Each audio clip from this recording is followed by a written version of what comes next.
Saudamos a todos, saudamos também aqueles que nos acompanham pela internet, os visitantes que nos alegram nesta noite, e aproveitamos também esse momento para um breve aviso. Nós queremos convidar os casais, inclusive de namorados, para uma comemoração, o jantar do Dia dos Namorados, dia 16, vai ser lá na churrascaria Tabajara.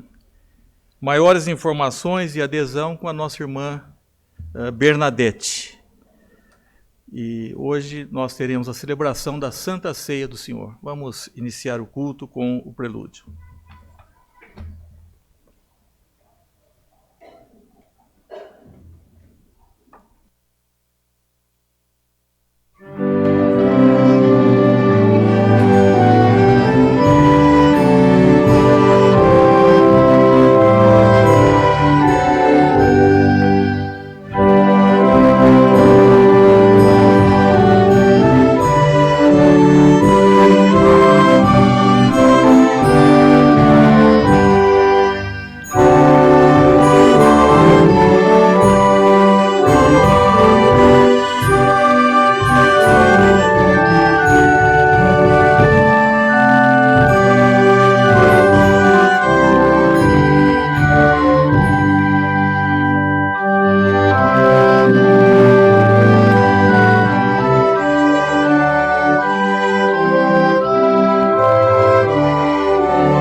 Bom é render graças ao Senhor e cantar louvores ao teu nome, ó Altíssimo. Anunciar de manhã a tua misericórdia e durante as noites a tua fidelidade, com instrumentos de 10 cordas, com saltério e com a solenidade da harpa. Pois me alegraste, Senhor, com os teus feitos, exultarei nas obras das tuas mãos. Quão grandes, Senhor, são as tuas obras, os teus pensamentos, que profundos. O inepto não compreende e o estulto não percebe isto. Ainda que os ímpios brotam como a erva e florescem todos os que praticam iniquidade, nada obstante serão destruídos para sempre.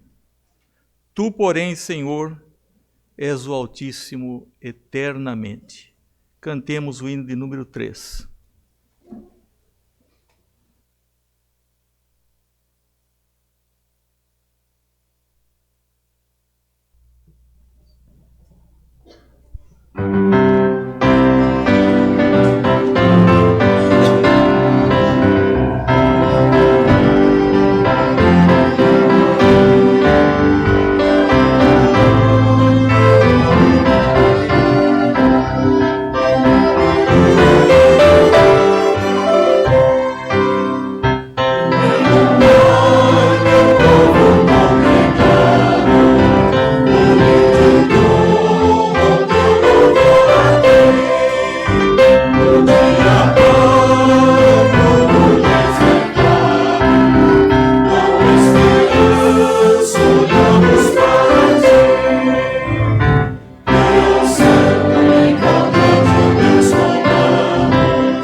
falar com Deus, convido nossa irmã Luana para que nos dirija nessa oração.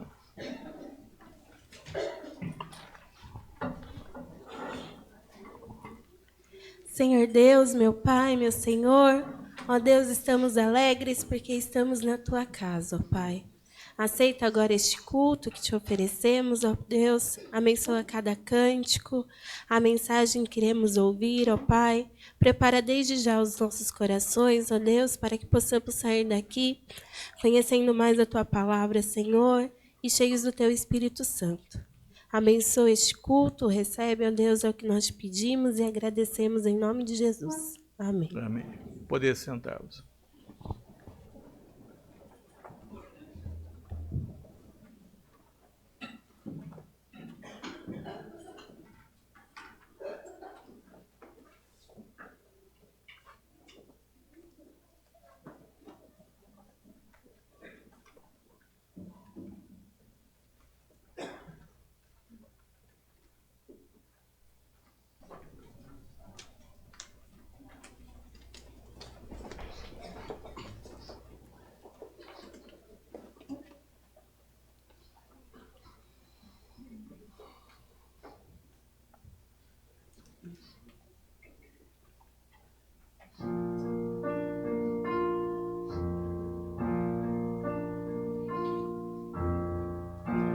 Como agradecer a Jesus o que fez por mim, bênção sem medida, pra provar o seu amor sem fim, nem anjos podem expressar a minha eterna gratidão. Tudo que sou eu que vier a ser aqui, eu ofereço a ti. A Deus seja a glória, a Deus seja a glória, a Deus seja a glória, pelas bênçãos sem fim. Com seu sangue salvou-me, seu poder transformou-me. A Deus seja a glória pelas bênçãos sem fim. Quero viver pra ti, tua vontade cumprir. Se algum louvor ganhar, quero entregar ao meu Salvador, Salvador. Com seu sangue salvou-me, seu poder transformou-me. A Deus seja a glória pelas bênçãos sem fim.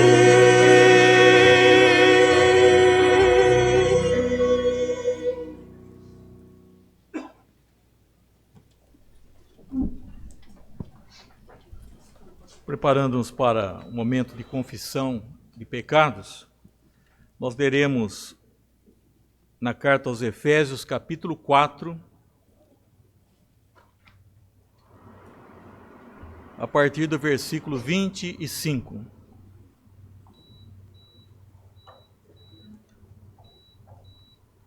Exortação à santidade.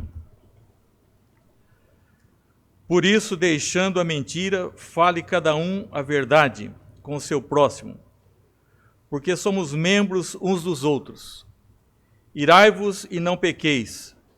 Não se ponha o sol sobre a vossa ira, nem deis lugar ao diabo. Aquele que furtava, não furte mais. Antes trabalhe fazendo com as próprias mãos o que é bom, para que tenha com o que acudir ao necessitado.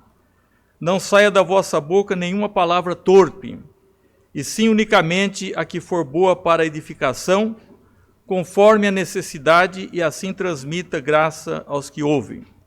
E não entristeçais o Espírito de Deus, no qual fostes selados para o dia da redenção. Longe de vós toda amargura, e cólera, e ira, e gritaria, e blasfêmias, e bem assim toda malícia. Antes, sede uns para com os outros benignos, compassivos, perdoando-vos uns aos outros, como também Deus em Cristo vos perdoou.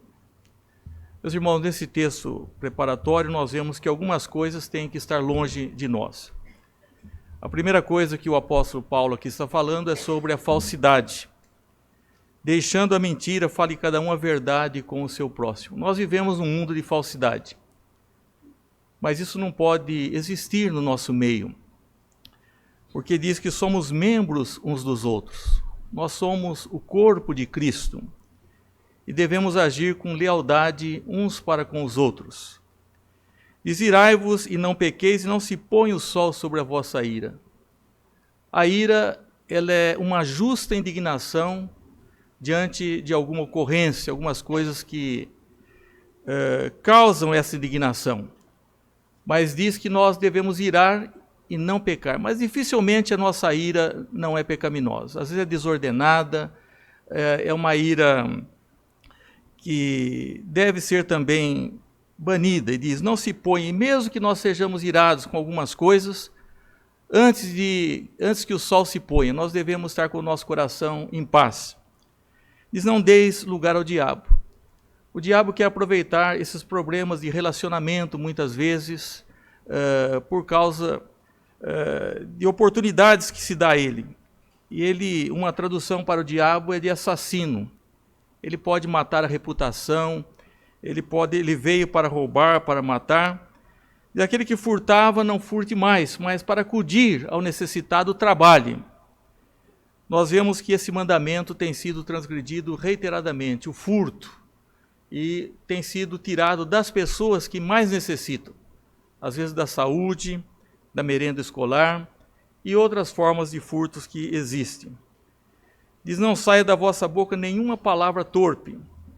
Há um versículo muito interessante lá no livro de Jó, que é um elogio que se faz a Jó por parte de Elifas, o temanita. Ele diz assim: as tuas palavras têm sustentado aos que tropeçavam, e os joelhos vacilantes tens fortificado. Ele diz para Jó: as tuas palavras são muito boas, elas têm sustentado as pessoas que tropeçavam e os joelhos vacilantes. A nossa palavra deve ser uma palavra para a edificação. E diz também várias coisas no texto, mas eu destaco aqui: não entristeçais o Espírito Santo de Deus. E diz: longe de vós toda amargura e cólera. Amargura é a pessoa que é difícil de aceitar a reconciliação. E a amargura faz muito mal para nós. Então a pessoa diz: bom, eu vou ao médico pegar uma receita porque eu preciso me sentir melhor, né? Olha, nós sabemos a importância do serviço médico, mas muitas coisas são coisas pecaminosas do nosso coração que nós recusamos a reconciliação. Nós temos algumas feridas, e essas feridas, mais cedo ou mais tarde, elas vão eclodir e vão atrapalhar muito, não só o nosso relacionamento com Deus, o relacionamento com o próximo e a nossa própria saúde. Não significa, diz que então devemos perdoar. O que é perdoar? Não é a pessoa dizer assim: bom, isso não foi nada, ou eu esqueci o que aconteceu. Não é isso. É a pessoa dizer: eu não vou cobrar mais nada dessa pessoa, eu não quero vingar, e assim como Cristo me perdoou, eu devo também perdoar. Meus irmãos, logo mais participaremos da Santa Ceia, e vamos seguir as instruções. Vamos deixar de lado qualquer tipo de falsidade. A nossa ira deve ser uma ira justa, diante de uma indignação diante de fatos que são realmente pecaminosos. Não vamos deixar nenhuma oportunidade para o diabo trabalhar no nosso meio, na nossa família, na nossa igreja. E também não vamos entristecer o Espírito Santo. Não vamos ser pessoas amarguradas. Eu sei que é difícil a pessoa falar, não, daqui para frente eu vou mudar. Eu vou esquecer. Nós não temos condições de fazer isso por nós mesmos. Nós precisamos do Espírito Santo de Deus e também esse exemplo de Cristo. Assim como fomos perdoados, devemos também perdoar. Vamos orar silenciosamente, depois oraremos a oração que o Senhor nos ensinou. Vamos curvar as nossas cabeças.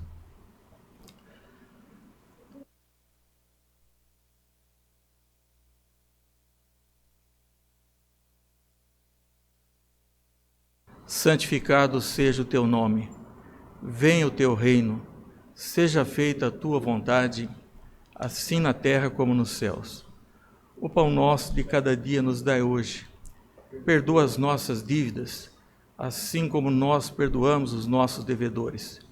Não nos deixes cair em tentação, mas livra-nos do mal, pois teu é o reino, o poder e a glória para sempre. Amém.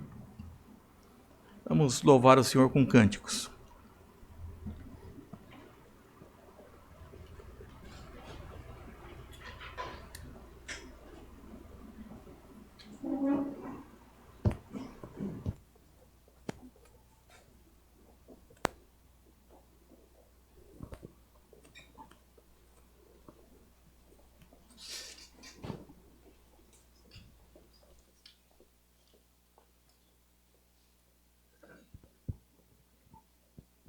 Convido a igreja a colocar-se em pé. Vamos juntos louvar ao Senhor com 2 cânticos. O primeiro deles, Mente e Coração.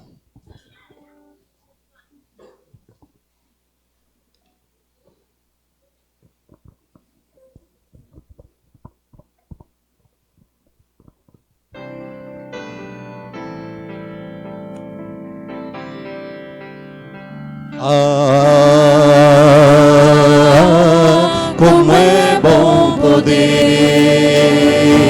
aos pés da cruz depositar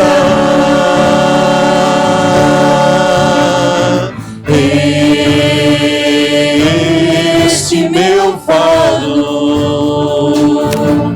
pesado e árduo de carregar.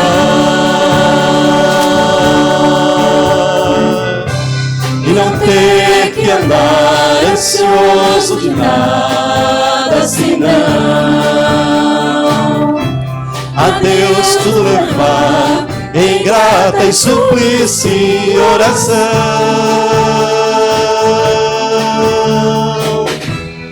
E a paz de Deus então mente e coração guardará em Cristo Jesus. Como é bom poder aos pés da cruz depositar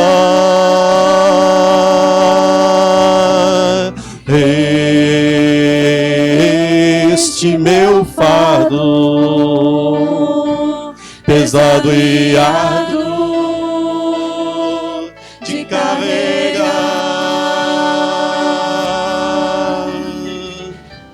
e não ter que andar ansioso de nada senão sobre ele lançar cada problema, cada aflição. E a paz de Deus então mente e coração guardará em Cristo Jesus. Como é bom poder, como é bom saber.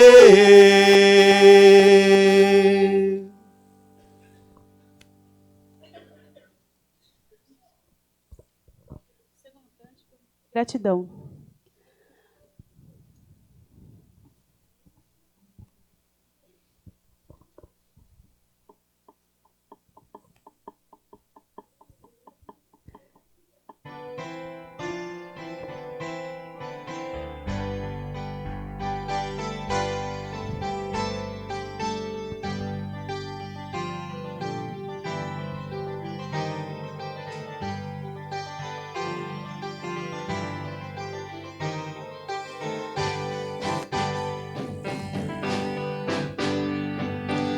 como agradecer o que Deus fez por mim, quando seu Filho deu para morrer em meu lugar, provando seu amor, Jesus a vida deu, na cruz por mim sofreu, Ele morreu para me salvar. A dimensão do grande amor de Deus ultrapassou o entendimento meu. Ninguém jamais pôde explicar a força que levou Jesus até a cruz por mim. Não há como agradecer este grande amor de Deus, que é mais vivo do que a própria luz do sol. Onde encontrar Palavras para expressar a gratidão por Jesus fazer-se instrumento de amor nas mãos do Pai. Só uma coisa posso eu fazer, te dar o meu viver e cantar aleluia. E cantar aleluia. E cantar aleluia.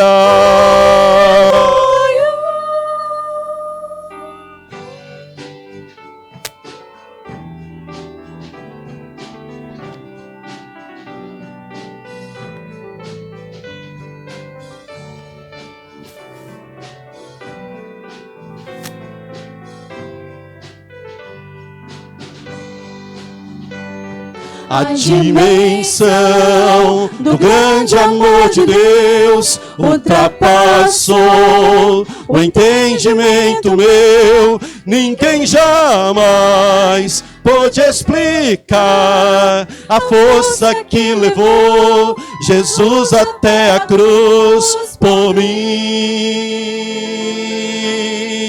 Não há como agradecer este grande amor de Deus, que é mais vivo do que a própria luz do sol. onde encontrar Palavras para expressar a gratidão por Jesus fazer-se instrumento de amor nas mãos do Pai. Só uma coisa posso eu fazer, te dar o meu viver e cantar aleluia. E cantar aleluia. E cantar aleluia. E cantar aleluia. Assentai-os, irmãos.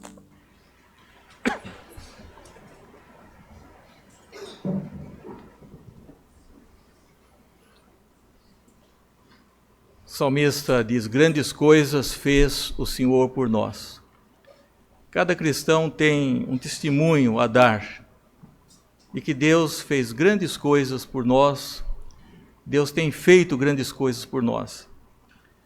Nós temos muitos motivos para agradecermos a Deus. Agradecemos sempre a obra da salvação, a providência de Deus nas nossas vidas, e também agradecemos por outros motivos. Agradecemos a Deus a vida dos aniversariantes da semana, os nomes constam do boletim, e normalmente nós oramos pelos aniversariantes durante a escola bíblica dominical. Também agradecemos a Deus por muitos irmãos que estão podendo voltar a se congregar.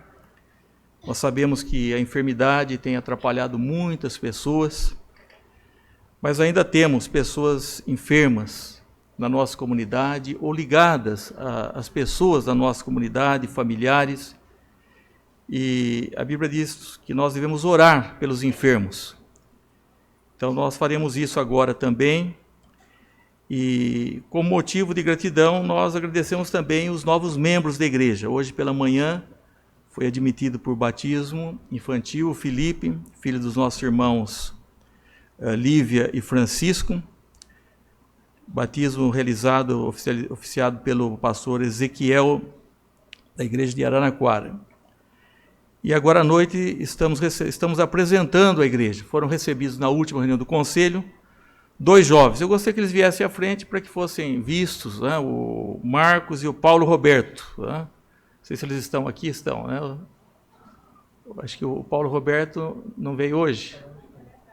Onde? Lá no fundo. Paulo está vindo. Né? Nós vamos orar, inclusive, agradecendo a Deus. Deus tem acrescentado pessoas à vida da nossa comunidade. Né? Eles já eram cristãos, presbiterianos, e foram recebidos por transferência. Vamos orar.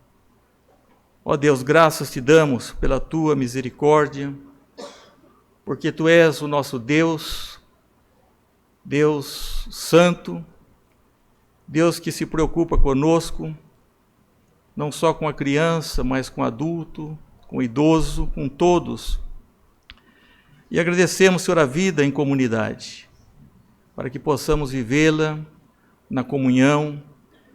E agradecemos, Senhor, aqueles irmãos que estão voltando a se congregar conosco, que estiveram enfermos, impossibilitados. E pedimos por aqueles que ainda enfrentam lutas, enfermidades, dores. Pedimos, Senhor, pelo nosso país. Mas nesse momento queremos agradecer também, ó Deus, a vida do Paulo Roberto, do Marcos, que decidiram, ó Deus, participar desta comunidade e que o tempo que eles aqui estiverem, eles possam receber o carinho, o apoio de todos e possamos viver realmente em comunhão. Pedimos também que muitas pessoas possam ser tocadas pelo Teu Espírito através da Tua Palavra e vejam, Senhor, a importância de serem membros do Teu corpo, da Tua igreja. Ó Deus, abençoa o Teu povo e o decorrer desse culto. Em nome de Jesus. Amém, Senhor. Amém.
Diante dele a queixa-me estou.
Convido os irmãos a abrirem as suas Bíblias nos Atos dos Apóstolos, capítulo 16.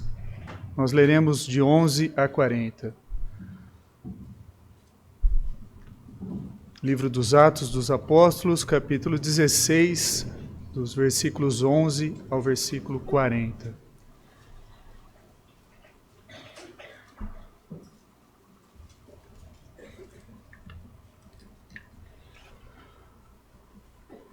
A palavra de Deus diz assim: Tendo, pois, navegado de Troade, seguimos em direitura a Samotrácia no dia seguinte a Neápolis, e dali a Filipos, cidade da Macedônia, primeira do distrito e colônia.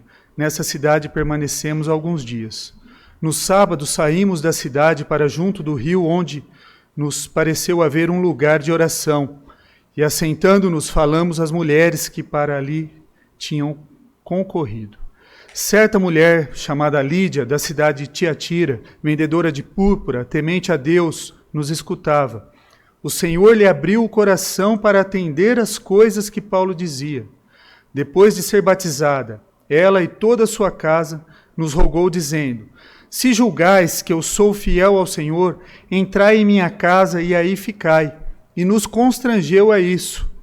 Aconteceu que, indo nós para o lugar de oração, nos saiu ao encontro uma jovem possessa de espírito adivinhador, a qual, adivinhando, dava grande lucro aos seus senhores. Seguindo a Paulo e a nós, clamava, dizendo: Estes homens são servos do Deus Altíssimo e vos anunciam o caminho da salvação. Isto se repetia por muitos dias. Então Paulo, já indignado, voltando-se, disse ao espírito: Em nome de Jesus Cristo eu te mando, retira-te dela. E ele, na mesma hora, saiu. Vendo os seus senhores que se lhe desfizera a esperança do lucro, agarrando em Paulo e Silas, os arrastaram para a praça, à presença das autoridades. E levando-os aos pretores, disseram: Estes homens, sendo judeus, perturbam a nossa cidade, propagando costumes que não podemos receber nem praticar, porque somos romanos. Levantou-se a multidão unida contra eles, e os pretores, rasgando-lhes as vestes, mandaram açoitá-los com vara. E depois de lhes darem muitos açoites, lançaram no cárcere, ordenando ao carcereiro que os guardasse com toda a segurança. Este, recebendo tal ordem, levou-os para o cárcere interior e lhes prendeu os pés no tronco. Por volta da meia-noite, Paulo e Silas oravam e cantavam louvores a Deus, e os demais companheiros de prisão escutavam. De repente sobreveio tamanho terremoto que sacudiu os alicerces da prisão. Abriram-se todas as portas e soltaram-se as cadeias de todos. O carcereiro despertou do sono e, vendo as portas abertas do cárcere, puxando da espada, ia se suicidar-se, supondo que os presos tivessem fugido. Mas Paulo bradou em alta voz: Não te faças nenhum mal, que todos aqui estamos. Então o carcereiro, tendo pedido uma luz, entrou precipitadamente e, trêmulo, prostrou-se diante de Paulo e Silas. Depois, trazendo-os para fora, disse: Senhores, que devo fazer para que seja salvo? Responderam-lhe: Crê no Senhor Jesus e serás salvo, tu e a tua casa. E lhe pregaram a palavra de Deus e a todos de sua casa. Naquela mesma hora da noite, cuidando deles, lavou-lhes os vergões dos açoites. A seguir foi ele batizado e todos os seus. Então, levando-os para a sua própria casa, lhes pôs à mesa e com todos os seus manifestava grande alegria por terem crido em Deus. Quando amanheceu, os pretores enviaram oficiais de justiça com a seguinte ordem: Põe aqueles homens em liberdade. Então o carcereiro comunicou a Paulo estas palavras. Os pretores ordenaram que fossem expostos em liberdade. Agora, pois, sai e ide em paz. Paulo, porém, lhes replicou: Sem ter havido processo formal contra nós, nos açoitaram publicamente e nos recolheram ao cárcere, sendo nós cidadãos romanos? Querem agora as ocultas lançar-nos fora? Não será assim, pelo contrário. Venham eles e pessoalmente nos ponham em liberdade. Os oficiais de justiça comunicaram isso aos pretores, e esses ficaram possuídos de temor, quando souberam que se tratava de cidadãos romanos. Então foram ter com eles e lhes pediram desculpas, e relaxando-lhes a prisão, rogaram que se retirassem da cidade. Tendo-se retirado do cárcere, dirigiram-se para a casa de Lídia, e vendo os irmãos os confortaram, então partiram. Vamos louvar a Deus com o hino de número 101.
Vamos ter mais uma palavra de oração.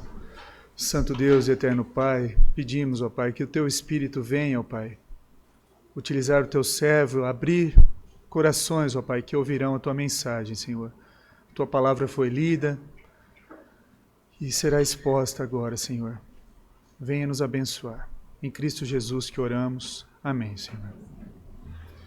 Irmãos, a nossa vida é cheia de histórias sobre encontros que nós tivemos com várias pessoas. Algumas dessas histórias trágicas, outras engraçadas e outras reconfortantes e memoráveis.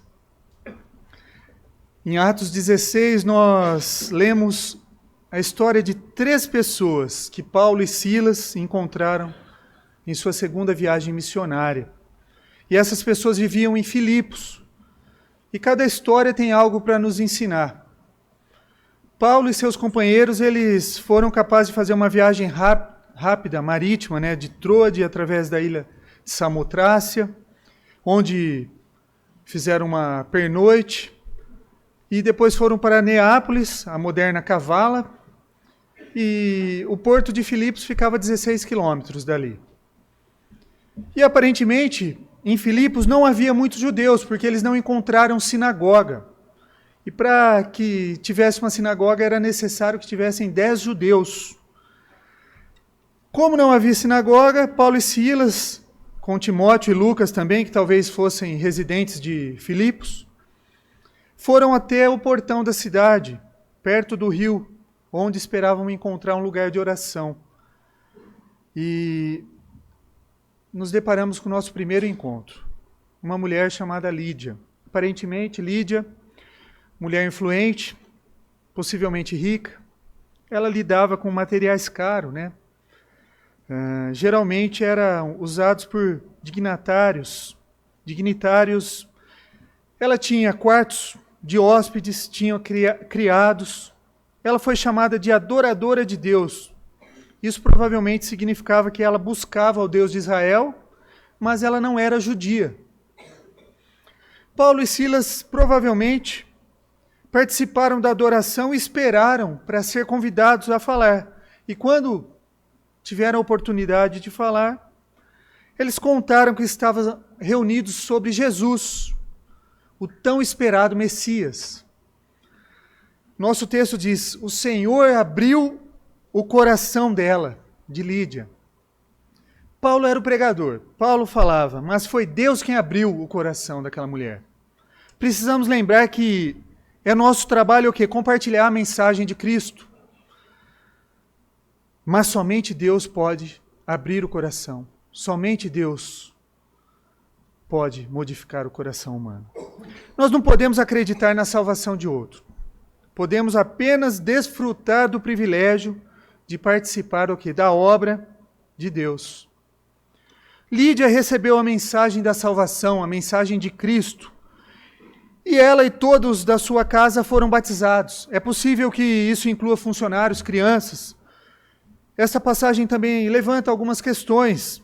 Todos na casa vieram para a fé quando ouviram a mensagem ou foram batizados em antecipação à fé? Haviam crianças pequenas que eram incapazes de professar a fé, elas também foram batizadas? Isso é uma questão menor. Infelizmente, nós não temos a resposta no texto. A questão principal foi a resposta de fé de Lídia. Lídia expressou sua nova vida, convidando o quê? Os missionários a fazerem a sua base na casa dela. Somos informados de que ela os persuadiu, os constrangeu. Ela insistiu e eles concordaram. O segundo encontro foi com a menina escrava e os seus senhores. Os missionários continuavam indo ao local de oração quando saíram para o rio e foram perseguidos por uma jovem que estava possessa. E essa mulher foi capaz de interpretar sinais. A jovem seguiu os apóstolos por vários dias e ela dizia: esses homens são servos do Deus Altíssimo, que estão dizendo o caminho da salvação. O que a menina disse era verdade. A pergunta que fazemos é: por que um demônio faria tal afirmação e por que os apóstolos queriam mantê-la quieta? Por que eles iam fazer alguém que está dizendo a verdade ficar quieto? O demônio fez essa declaração para associar o evangelho às atividades demoníacas dessa mulher. Eles estavam o quê? Explorando a verdade para seus próprios propósitos. Se as pessoas acreditassem no evangelho, isso daria o quê? Credibilidade para as palavras dessa jovem possessa, o que naturalmente aumentaria os lucros dos seus senhores. E ao permitir que essa mulher continuasse, Paulo e Silas, o que ele faria? Não somente aproveitariam de uma mulher atormentada, mas estariam o quê? Encorajando essa mentalidade de profecia para lucro, profecia para obter lucro, algo muito falado e muito visto hoje em dia, tão difundido hoje nas televisões. E Paulo aguentou a garota por algum tempo, mas finalmente repreendeu o demônio. E quando a escrava foi libertada do demônio, seu poder se foi.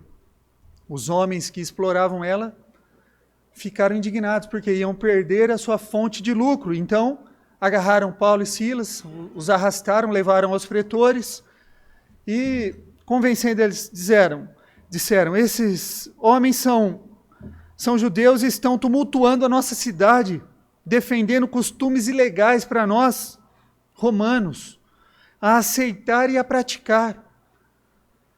E como não haviam homens judeus suficientes na cidade para começar uma sinagoga, os judeus eram o quê? Uma minoria. Em certo sentido, esses donos de escravos, eles o quê? Recorreram a uma ofensa racial. Algo que está voltando muito à tona hoje, que hoje nós não podemos falar mais nada, que você está sendo racista, você está sendo isso, está sendo aquilo, vai ser processado. Parece horrível para nós, mas sejamos honestos. Alguns anos atrás, houve o tempo que simplesmente o fato de alguém ser afrodescendente era visto como pessoas tendenciosas, né? Ou as pessoas eram tendenciosas contra eles. E esses homens estavam usando do preconceito para obter o quê? A resposta que eles desejavam. E aí, sem qualquer investigação, sem qualquer coisa, pegaram e levaram Paulo e Silas para a prisão. Lucas e Timóteo foram poupados. Por quê? Porque eram gregos. Foram espancados com varas de madeira, foram colocados lá injustamente. Infelizmente, não nos é dito o que aconteceu com aquela jovem, mas ela foi liberta pelo poder de Cristo. Terceiro encontro, o carcereiro. O carcereiro e sua família. Se eu fosse Paulo e Silas, à medida que eu estava sendo preso injustamente, eu ia esbravejar, eu ia brigar, eu ia gritar com aqueles homens. E qual que foi a reação de Paulo e Silas? Foram para a prisão e estavam o quê? Adotando uma abordagem diferente que talvez eu e você tomaria. Eles estavam cantando hinos, adorando ao Senhor, orando a Deus. Eu não sei o que eles oraram, mas eu sei que eles receberam uma resposta. Houve um terremoto, todas as cadeias foram abertas, todas as celas foram abertas. O carcereiro foi o quê? Acordado pelo terremoto, assustou, viu as portas abertas e pensou que os prisioneiros tinham escapado. E de acordo com a lei romana, se você permitisse que um prisioneiro escapasse, você seria executado. E o carcereiro estava preparado o quê? Para cometer suicídio, talvez para não enfrentar a humilhação da execução.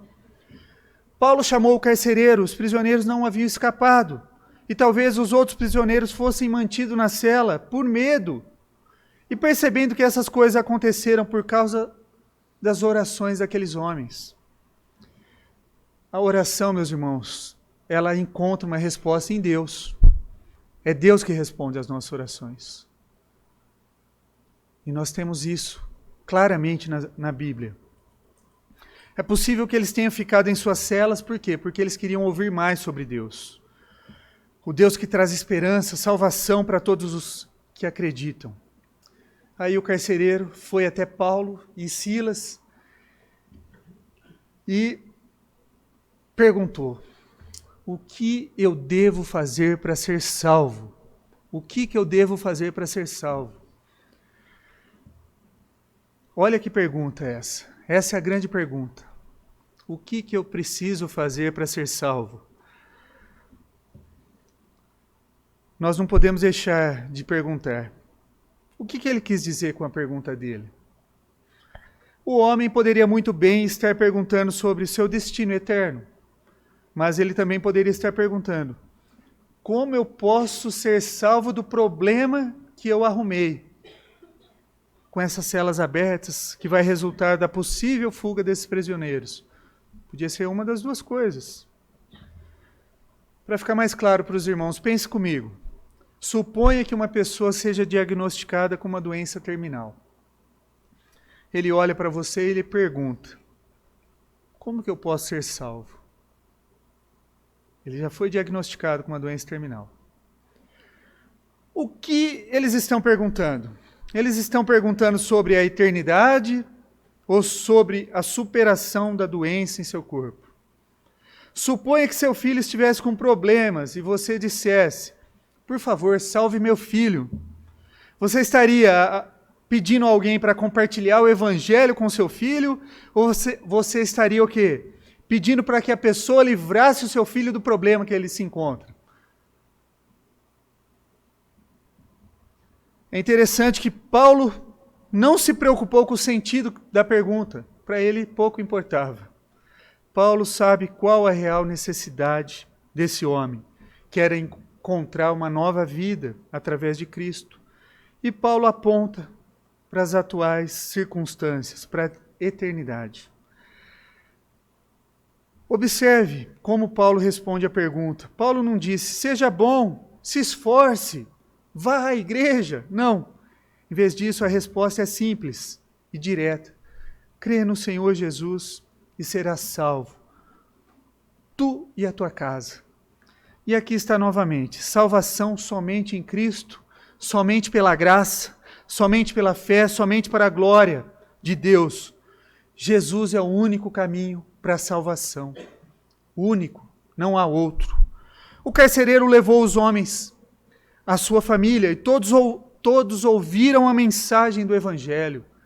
Interessante, porque quando a resposta de Paulo é, crê no Senhor Jesus e serás salvo tu e tua casa, a família dele ouviu do Evangelho.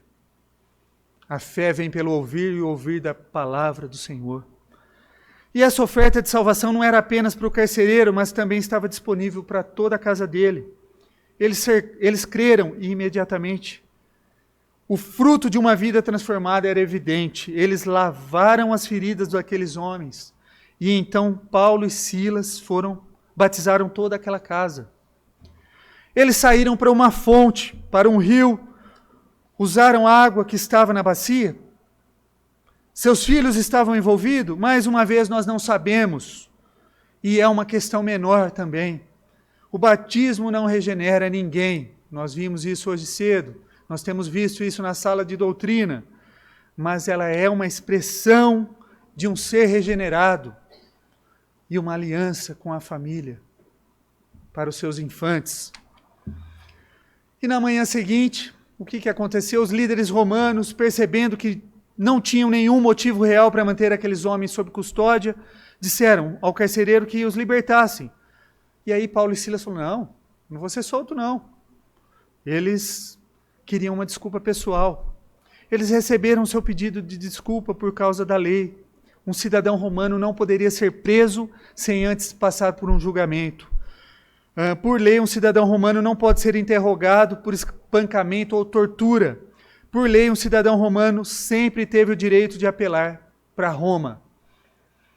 Então, os líderes, os pretores, ficaram preocupados. Estavam numa situação de apuro, porque o jogo tinha virado. E era como se um policial batesse em alguém inocente e fosse flagrado por uma pessoa filmando aquilo. Tá? E no pedido de desculpas pela proteção, eles pediram que aqueles homens se retirassem da cidade. Por quê? Porque eles sabiam que ter problemas se aqueles homens permanecessem em Filipos. E esses homens poderiam facilmente perder os seus empregos, sua liberdade, possivelmente suas vidas, pelo que eles fizeram. Um pedido de desculpas não era nada para eles. E Paulo e Silas não insistiram no pedido público de desculpa para satisfazer seu próprio ego. Mas para o quê? Para obter uma proteção contra a perseguição da igreja que estava se iniciando em Filipos. E a igreja começou com essas pessoas, com o carcereiro, sua família, com Lídia e sua família. A igreja em Filipos começou aí. E esses líderes agora tinham uma dívida para com Paulo e Silas. E eles estariam relutantes em perseguir aquela igreja que se iniciava em Filipos. Essas são as 3 histórias, 3 encontros. Quantos encontros vocês já tiveram depois que aceitaram a Cristo Jesus? Quantas oportunidades de falar de Cristo vocês já tiveram depois que receberam Cristo em suas vidas, depois que foram salvos por Cristo?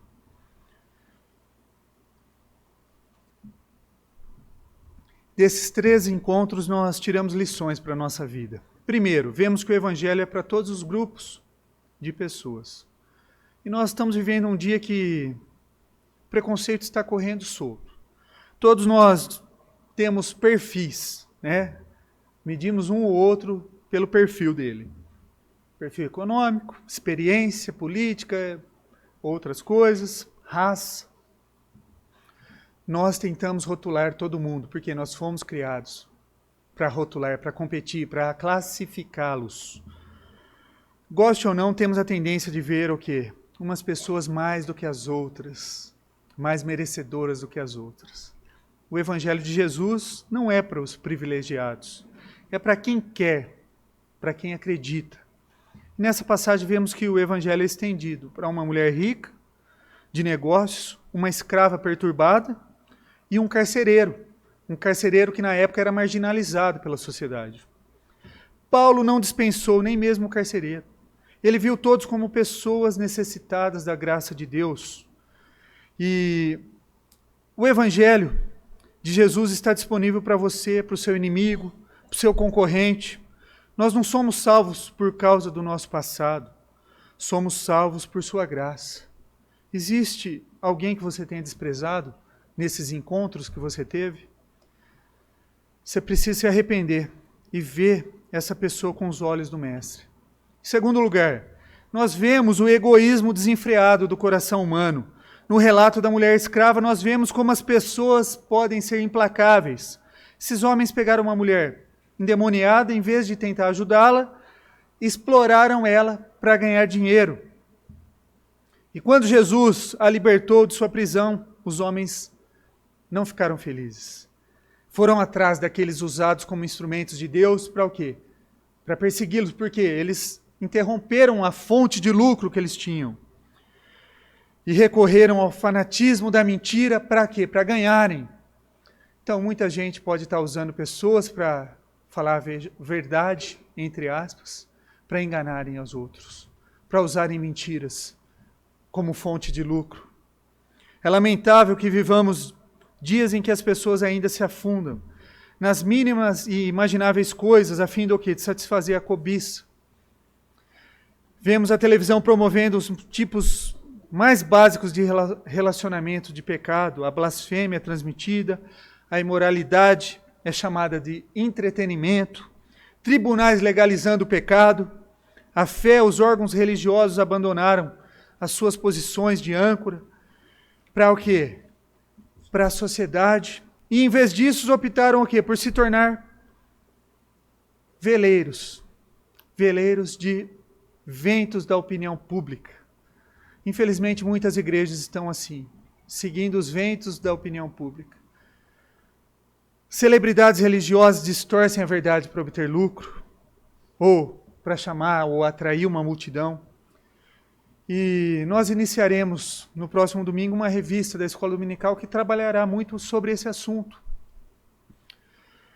Jeremias já disse para nós, enganoso é o coração mais do que todas as coisas, desesperadamente corrupto. Quem o conhecerá? Meus irmãos, o mundo pode nos aplaudir, Deus vê a verdade.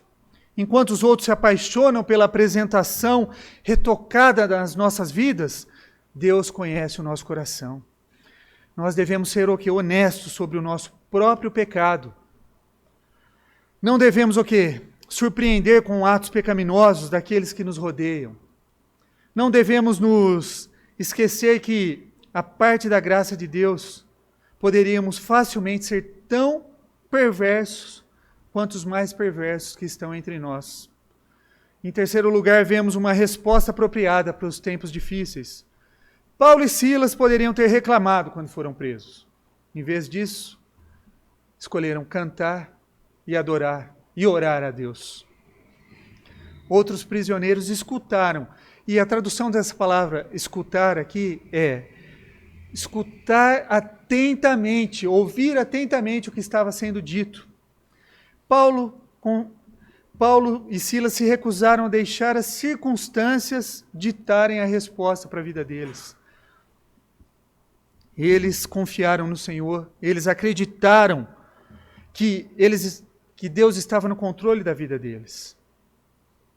Foi o mesmo Paulo que escreveu, sabemos que todas as coisas cooperam para o bem daqueles que amam a Deus, que foram escolhidos segundo o seu propósito. Há uma lição aqui, é relativamente fácil, meus irmãos, a gente confiar em Deus quando tudo está indo bem, quando não está faltando nada. A questão é, nós vamos confiar em Deus quando enfrentamos a oposição? quando nos deparamos com aquela pessoa difícil, quando somos diagnosticados com aquela doença, quando a nossa felicidade é quebrada, quando os outros mentem sobre nós, quando as coisas não acabam como nós esperávamos, quando o nosso coração está quebrado, quando todos nos abandonam, ou quando nos sentimos sobrecarregados. Nós podemos louvar a Deus quando estamos assim? Podemos continuar a nos alegrar, como José na cela da prisão, como Davi, como ele foi perseguido por seus inimigos, ou como Jeremias, enquanto caminhava pelos escombros da sua cidade natal, Sadraque, Mesaque, Abidnego, como os que estavam prestes a ser colocados numa fornalha ardente, Abacuque, como ele enfrentou a sua cidade destruída, Jó, quando ele teve que começar de novo, e o maior exemplo de todos, Cristo, quando ele orava no jardim e quando ele orava pendurado na cruz. Paulo e Silas sentaram na cela e adoraram a Deus. Vamos cantar enquanto enfrentamos os momentos finais da vida? Podemos adorar nos momentos mais difíceis da nossa vida? Nós podemos, se confiarmos em Deus, podemos se acreditarmos na sua promessa e ver além da dor deste mundo para a glória e o privilégio do próximo mundo que Ele nos oferece. Pode ser que você precise mudar o foco. Talvez você precise se lembrar de onde está indo para não ficar atolado onde você está. Quarto e último lugar, encontramos nesse texto a resposta para a questão mais importante da nossa vida. O que eu devo fazer para ser salvo?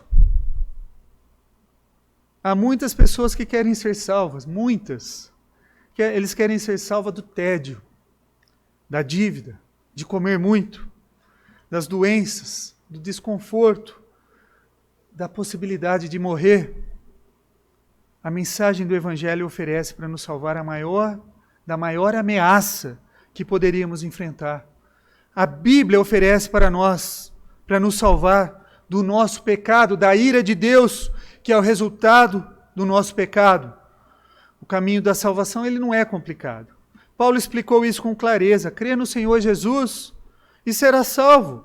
Se quisermos ser salvos da eterna separação de Deus, se quisermos ser salvos de vivermos toda a eternidade sem a bondade de Deus em uma existência chamada inferno, devemos correr para Cristo. Devemos depositar nossa confiança nele, na obra dele, na cruz, por nós. Precisamos receber o quê? A Cristo como Senhor e Salvador das nossas vidas. Se fizermos isso, Deus, por sua graça e misericórdia, vai perdoar os nossos pecados, independente do que nós fizemos. Só há um pecado que não é perdoado, o pecado da blasfêmia contra o Espírito Santo. Os demais pecados são perdoados no sangue de Cristo. Então a questão se torna bastante simples. Você colocou a sua confiança onde? Em Cristo? Ou você ainda confia nos seus próprios esforços para obter a sua salvação? Você está tentando salvar-se sozinho. Você está pronto para enfrentar a eternidade? Ou ainda está tentando dizer, é cedo ainda, pastor, ainda dá tempo.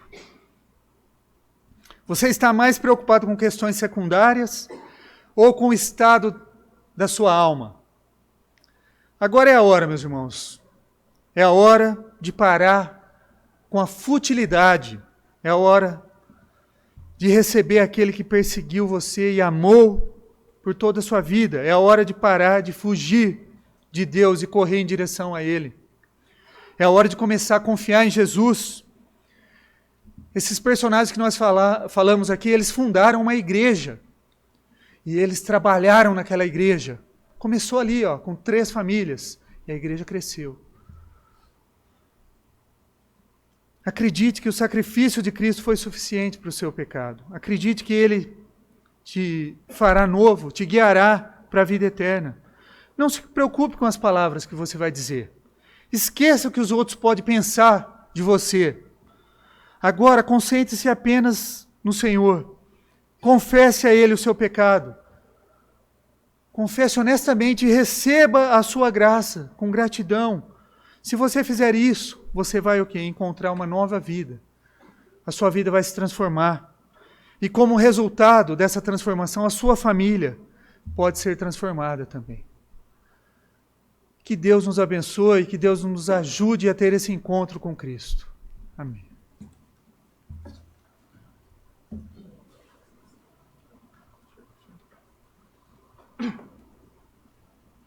Meus irmãos, tendo ouvido a palavra de Deus, vamos participar agora da Santa Ceia do Senhor.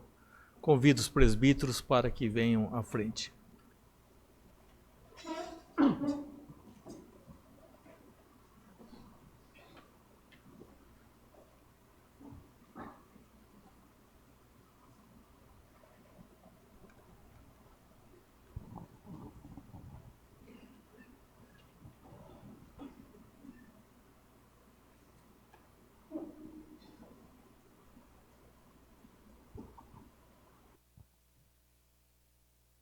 Meus irmãos,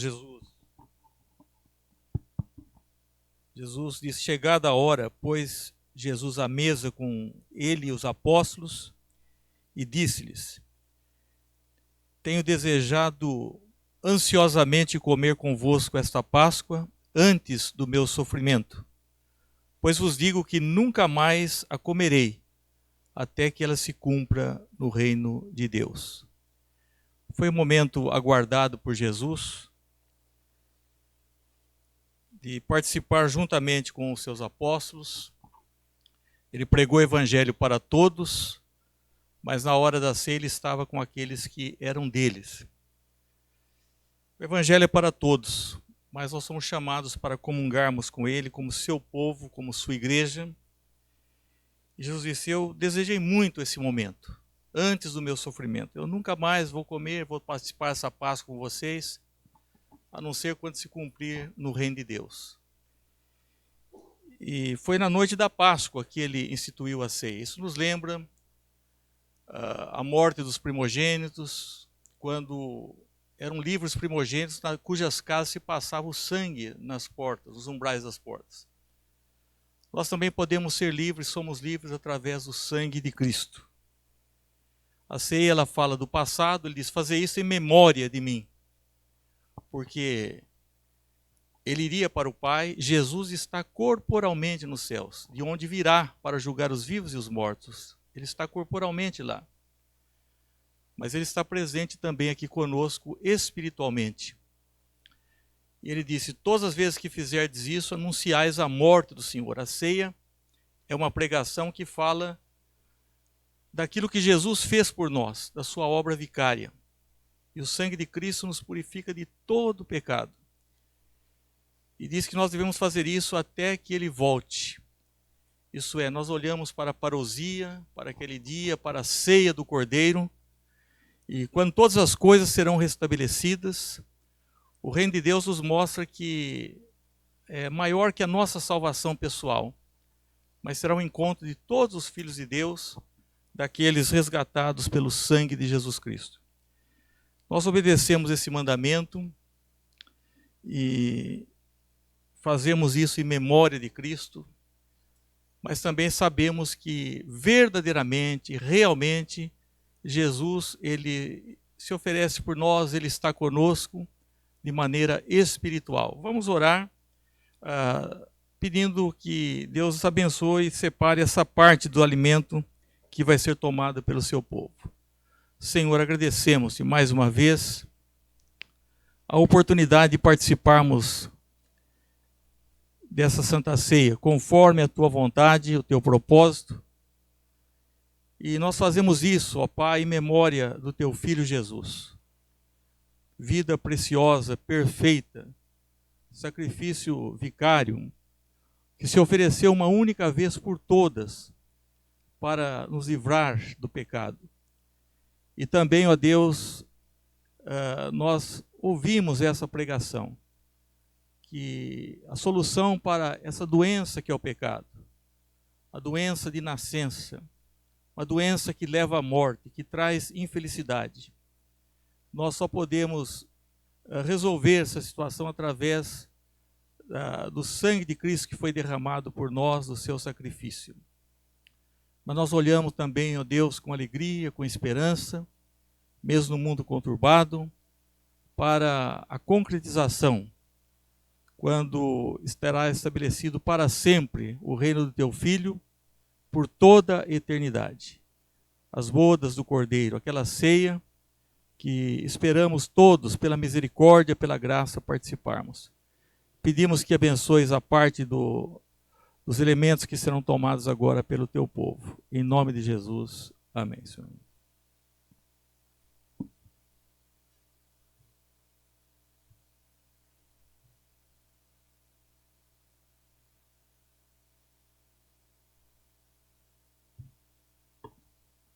Na noite que foi traído, o Senhor Jesus tomou o pão e o partiu. Aqui nós já temos o pão partido.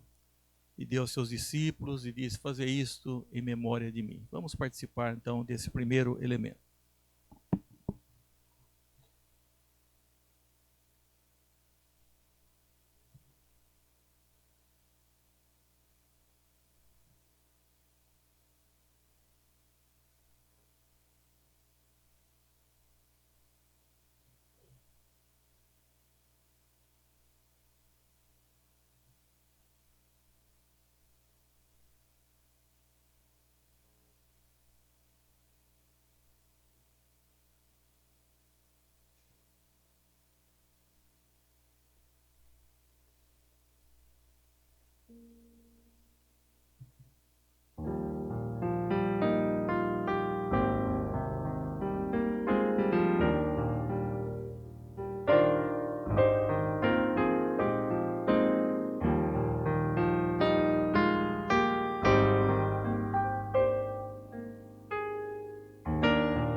Alguém querendo participar foi omitido, levante a mão para ser atendido.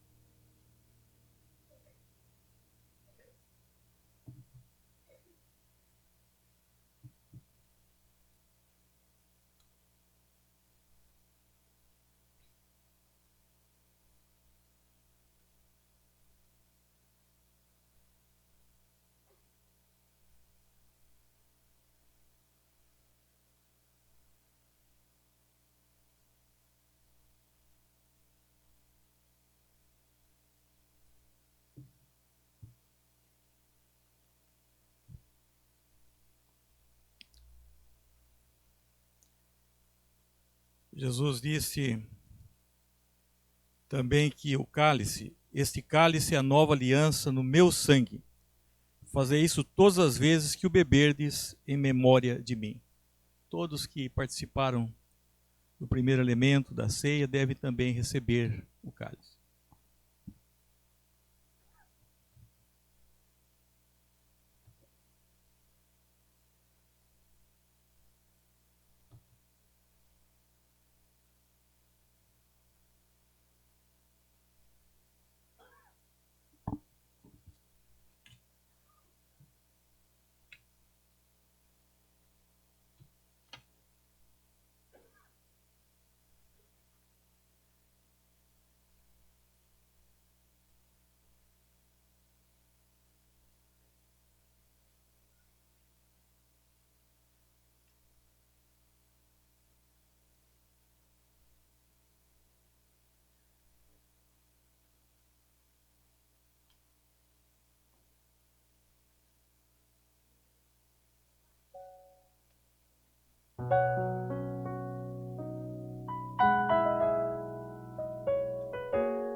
Esperamos que todos tenham sido atendidos.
Ó Deus, agradecemos por Jesus Cristo, nosso Senhor, por participarmos dessa comunhão.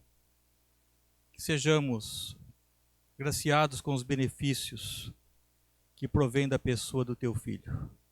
Em nome dele que oramos. Amém, Senhor.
Convido a igreja a se colocar em pé, nós seremos despedidos com a bênção.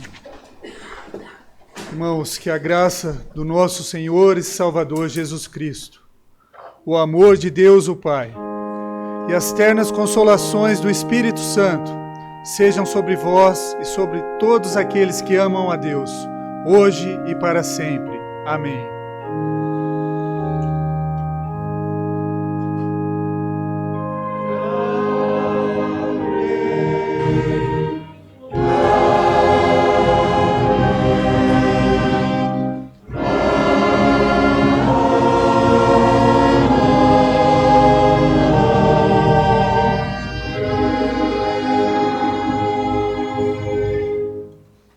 Podeis assentar.